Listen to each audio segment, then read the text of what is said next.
So you've been banned from an RV park or forbidden to the entrance. That's what this video is going to be about. I'm going to talk about the 4 things that generally are going to keep you out of staying at a place. We're full-timers and been doing it over 2 years. As you can see behind us, we've got a Class A. And we are one of the reasons, we fit one of the things I'm going to talk about here as why you can get banned or not allowed to go and stay at an RV park. And the first one is going to be your RV is 10 years or older. So behind you, ours is a 2001. So you figure out the bat. 2001, but it's a Prevo. Some of these places will not let you in. So you get an RV that's 10 years or older, and I think they're going to ask. I don't know if they, when you provide registration. I've never had them not let me in if it's a 10 years or older park, and we're actually an owner in one. A 10 years or older park that they don't let people in. But I have been places when they say, hey, we've got this rule. We'll always say, hey, our rig is 2001, so it's old. What are the requirements? And they'll say, send a picture. So it becomes a beauty contest. So if you've got something more than 10 years, you're up against the beauty contest. Just realize it's part of it. And it's out there. So 10 years or older is number 1. Number 2 is going to be, especially in the places you want to go in the winter, is going to be 55 and older. Now, I've been told I look older, look younger. We have stayed in 55-year-older parks before. They never said, hey, give me your ID.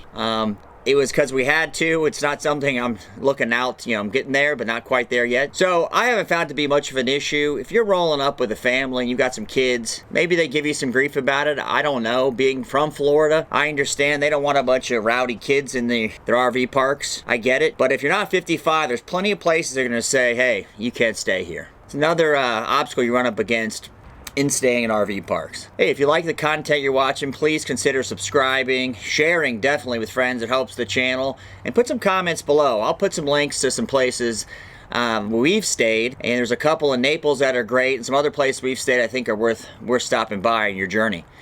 The third thing is going to be another keep you banned or keep you forbidden from going to the RV parks is going to be you don't have a Class A. So the place we're an owner in Naples, and quite a few of them in Naples, we'll call it the RV luxury resorts, they're going to say it's got to be a Class A and 10 years or newer. So Class A, this Prevo conversion, so I guess it could be any Class A, and it's got to be 10 years or newer. So let's just say you got a Super C and you've got a $500,000 Super C, and I'll put a link to a video below. Take a look at the Super C on my channel.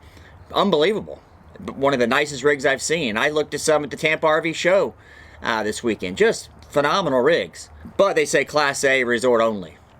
Now that may change, but as of today, the park we're an owner in still says Class A motor coach resort. So if you got a Super C, you're not going there. So that would be the third thing, that Class A only. I don't care if you get the most beautiful fifth wheel, the most beautiful, whatever. You want to stay and buy a place and you've got one of these Class B, $150 vans. No good.